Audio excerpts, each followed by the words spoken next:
સહજ ન્યૂઝ। નમસ્કાર, સહજ ન્યૂઝ સાથે હું છું ગોપાલ ભેસાણીયા। પ્રધાનમંત્રી નરેન્દ્ર મોદીના નેધરલેન્ડ પ્રવાસ દરમિયાન કલ્પસર યોજનાને લઈને ટેકનિકલ એગ્રીમેન્ટ થતા સૌરાષ્ટ્રમાં ખુશીની લાગણી જોવા મળી રહી છે। રાજ્યના પૂર્વ મંત્રી બાવકુભાઈ ઉંધાડે આ નિર્ણયને ઐતિહાસિક નિર્ણય ગણાવ્યો હતો। રિપોર્ટર રાજુ કારિયા, સહજ ન્યૂઝ, વડિયા।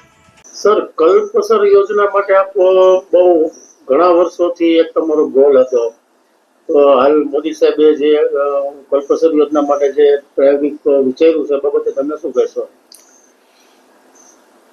આપણા દેશના વડાપ્રધાન નરેન્દ્રભાઈ મોદી નેધરલેન્ડ ગયા અને નેધરલેન્ડના પ્રવાસ દરમિયાન જે આપણે સૌરાષ્ટ્રની જીવાદોરી સમાન જે કલ્પસર યોજના હતી એના ટેકનિકલ એગ્રીમેન્ટ કરી અને આ કલ્પસર યોજના 1,57,000 કરોડના ખર્ચે તૈયાર કરવાનો જે વડાપ્રધાને નિર્ણય લીધો એ બદલ હું ખૂબ આનંદ અને ખુશીની લાગણી વ્યક્ત કરું છું।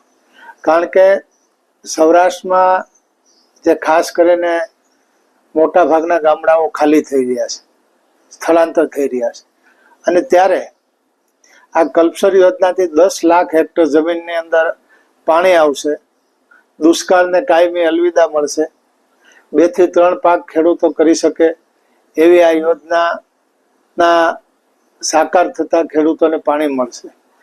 અને આ ઉપરાંત સૌરાષ્ટ્ર અને દક્ષિણ ગુજરાત ને મધ્ય ગુજરાતનું જે અંતર છે એ ઘટી જશે, નવી વીજળી પણ ખૂબ મોટા પ્રમાણમાં ઉત્પન્ન થશે।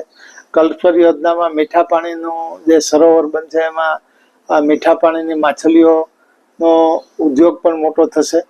અને સાથે સાથે જે આ રાજ્યમાં ભવિષ્યની અંદર જે સૌરાષ્ટ્રની અંદર જે મુશ્કેલીઓ જે ઊભી થવાની તૈયારીઓ હતી એને સંપૂર્ણ બ્રેક લાગશે।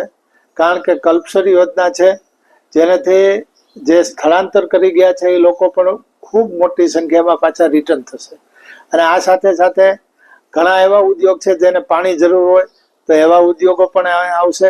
ખેતીનું ઉત્પાદન ખૂબ થતા ખેતીના પાકને લગતા એટલે કે કૃષિ ઉદ્યોગો અને ખાસ કરીને ફૂડ ઉદ્યોગ પણ ખૂબ મોટા અહીંયા થઈ શકશે। એટલે કલ્પસર યોજના છે એ ભવિષ્યમાં માનો કે દાખલા તરીકે એમપીની અંદર વરસાદ ઓછો પડ્યો અને નર્મદામાં પાણી ઓછું આવ્યું હોય અને આ વિસ્તારમાં સારો વરસાદ હોય તો સૌરાષ્ટ્ર અને મધ્ય ગુજરાત ઉપરાંત પણ રાજ્યની અંદર પીવાનું પાણી ગમે ત્યાં પહોંચાડવું હોય તો પહોંચી શકે।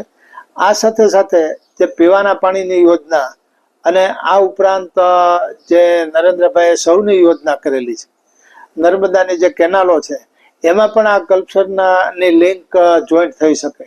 એટલે કલ્પસર યોજનાથી સમગ્ર સૌરાષ્ટ્રના તમામ લોકો, પશુઓ, પ્રાણીઓ, પક્ષીઓ બધાને એક આખી જીવસૃષ્ટિને અહીંની જે જીવસૃષ્ટિ છે એને ખૂબ વેગ મળશે।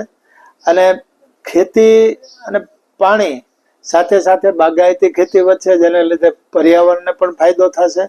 તમામ ક્ષેત્રે સૌરાષ્ટ્રમાં જે વિસ્તારમાં પાણી નથી પહોંચતું, જે નર્મદાનું પાણી છે એ ખાલી એક સૌરાષ્ટ્રના સુરેન્દ્રનગર જિલ્લો અને બોટાદ તાલુકો 2 વિસ્તારમાં જ પાણી પહોંચે છે। સુરેન્દ્રનગર જિલ્લામાં પણ અમુક વિસ્તારમાં પાણી નથી પહોંચતું।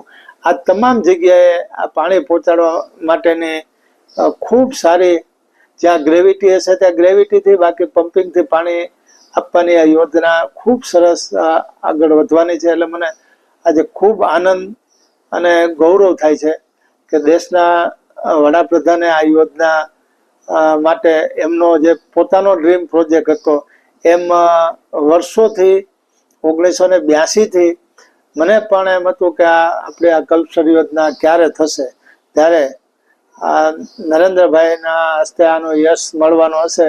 અને નરેન્દ્રભાઈએ ગુજરાત અને સૌરાષ્ટ્ર માટે આ ખૂબ સારો નિર્ણય લીધો જેનાથી સમગ્ર ભારત દેશને પણ મોટો ફાયદો થવાનો। કારણ કે સૌરાષ્ટ્રની અંદર જે ખેત ઉત્પાદન આવશે પછી શાકભાજી હોય, ફળ હોય, તેલીબિયા હોય કે તમામ પ્રકારના જે અનાજ હોય બધા પાકોને લીધે દેશને પણ બહુ મોટો ફાયદો થશે. અને આપણે જે અમુક વસ્તુઓ ને આપણે ઘટ પડતી હોય, માનો કે તેલની ઘટ પડતી હોય, કઠોળની ઘટ પડતી હોય, એ પણ આમાં પૂર્ત થઈ શકશે. એટલે ખેડૂત સમૃદ્ધ થશે, ગામડું સમૃદ્ધ થશે. ગામડાની અંદર રહેતો તમામ વર્ગ, કારીગર વર્ગ હોય, મજૂર વર્ગ હોય, તમામ વર્ગ સુખી થશે.